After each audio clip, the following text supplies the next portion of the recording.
Support for Radio Friends comes from La Brunerie Financial, where they work to ensure a lifetime of financial security for people from all walks of life, from investment services to retirement plans. If you're looking for a trustworthy company that has the experience and knowledge to put your interests first, contact La Brunerie Financial, a community-based investment counseling firm since 1966.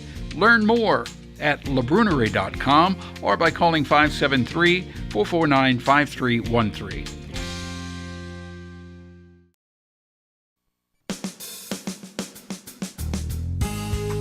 Good morning and welcome to Radio Friends on Monday, May the 14th. We have MARILYN McLEOD with us, the League of Women Voters. You've got, a couple of events you want to talk about today? I would love to. Good morning. And I like that purple outfit you've got on there. Well, thank you so much. Looks very nice. Okay. Spring, Yeah. So what do we got on with the League? Well, Tuesday, May 15th, we're doing our monthly Lunch and Learn, which we do most months at the Hy-Vee on Conley Road. And the topic this month is a thing called race. We think that's quite important topic. A thing called race. R-A-C-E, race. Yeah. And the speaker will be Reverend C.W. Dawson, who is a local minister. He writes a column for the Missourian, and he teaches at Columbia College and Moberly Area Community College. And we think it'll be really an important session. He's just written a book on the topic, and we'll talk about that. It's called A Thing Called Race. That's and I think it's really appropriate at this time. Absolutely. Because of everything that is transpiring in our country. Yes, important. So how does this work? It's Lunch and Learn. People can come and they buy their lunch, or can they bring their own lunch? They can bring their own lunch, or they can buy it at Hy-Vee's. Right. And how long does the session last? It lasts about an hour, and it's in the club room, which is on the second floor, and the public is invited. There's no cost or anything, and we just like to encourage the public to come, learn something new, have a time for discussion of the topic. So there'll be questions and answers? Yes, there'll be some time for that, sure. How many people normally show up for that? About 25 to 30 people. And you can hold how many? About 25 to 30 Okay. So it works out just really well. It's usually a sellout crowd. That's right. So that'll be on... Tuesday, the 15th. At Hy-Vee on... Conley Road, which by is the near Walmart. Right by 63. Yeah, just off of Broadway. Yeah. Right. Okay. Right. So that'll be on Tuesday. Then what else have you got? On Thursday, the 17th, we have a busy week. We are going to have a program in recognition of Mental Health Month. May is Mental Health Month, and we always try to do something informative for the public. Again, this is a public event. It will be at the Columbia Public Library, and the topic will be autism. And we will have a number of speakers from the Thompson Center, kind of bringing us up to date on things that are happening with autism. Right. Autism has been in the news a lot over the past several months because new research is coming out about what is the cause of autism. Are there any cures for autism? So you'll be dealing with all of that? I don't know what the exact thing is, but I suspect that kind of information will be provided. And living with autism. Right, okay. Right. And so that will be at the library? Right, and it will be at 7 o'clock in the evening, and 6:30 we'll have refreshments. People can come a little those early. world-famous League of Women Voter cookies. There you go. Okay. But the public's invited, and we encourage you because these are important topics that we try to bring to the attention. When are you going to start dealing with the midterm elections? Are you going to have any discussions on those? We'll have...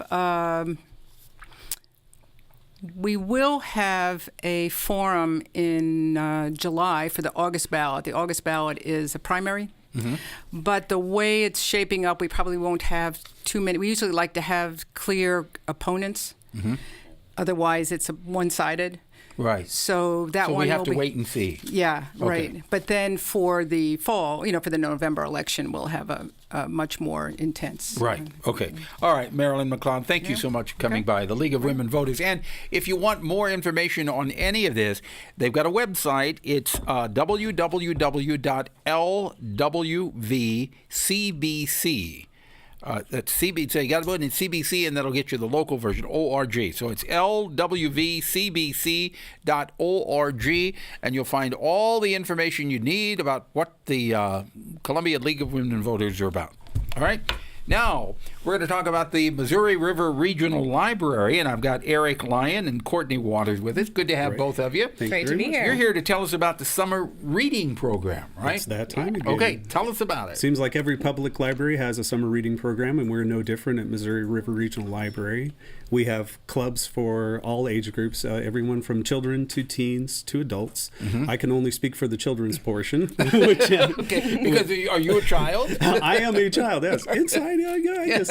Right, very young at heart. Very young at heart. Right. So you've got the children's reading program. Tell me about that. It has two levels. The theme is across the board this year is Libraries Rock, which of course we think libraries rock. And for the kids, it's two levels. They have a first level is their garage band level, and the second level we're calling the Stadium Rockers level. And they will gain prizes for each of those levels, and also for the second one, once they finish the second level, they will then get a backstage pass that they can bring to our party that we're having on August 11th, and they can turn that in for raffle tickets to put toward prizes, and also watch a great show by Mad Science in St. Louis. So how many books do they have to read? It's all based on hours of reading, and that is based on their age group. We have it broken down by age group. It's not a set number of books. It's hours of reading. Not, but the teen program is set up a little bit differently. And that's where COURTNEY comes in. That's right. Yeah, we do have ours structured a little bit differently, but similar to the children's department, we also base ours on hours spent reading and not on the quantity of books. The way ours works is we have little tickets that serve as our logs, so there's space for 10 hours of reading on them, and they bring that ticket in and they can exchange it for a free book or a prize from a big prize box, and they get to enter that into the raffle drawing of their choice. The great part is that we're not putting a limit on how many times they can do this challenge. This is all on the honor system, right? It is on the honor system, but we find that the readers are the ones that are really excited about this, and we really don't worry about them actually reading the amount that they say they are. But we've got amazing prizes this year. We've got gift cards to Amazon and a GameStop. We're giving away a Kindle. Fun stuff like that. Right. So what do you feel is the most important thing that's come out of the summer reading program? Just keeping it fun for them, making reading not so much a chore as something that they want to do. And I think that's the key, is this isn't just a school light. We want them to keep up their reading during the summertime, but we also want it to be enjoyable for them and to be able to see the library as something that it's not just a stack of books, it's a dynamic place that they can come and spend time. We take reading for granted. When you think of so many people around the world cannot read and write.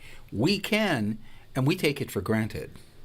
That's true. Absolutely. All right. So if people want more information about the summer reading program, where do they go? What's the website? They go to www.mrrl.org. Okay. That's for Missouri River Regional Library. Eric and COURTNEY, thank you so much for coming by. Thanks for having Pleasure us. having you here today. Tomorrow we're going to find out about the Roachport Hall of Fame. Bill Clark will be here, and the Missouri Symphony. All that and more. If there's something that you would like to hear on the radio, drop me an email, pepperp@missouri.edu. Thank you so much for joining us today. Have yourself a good day. Bye-bye.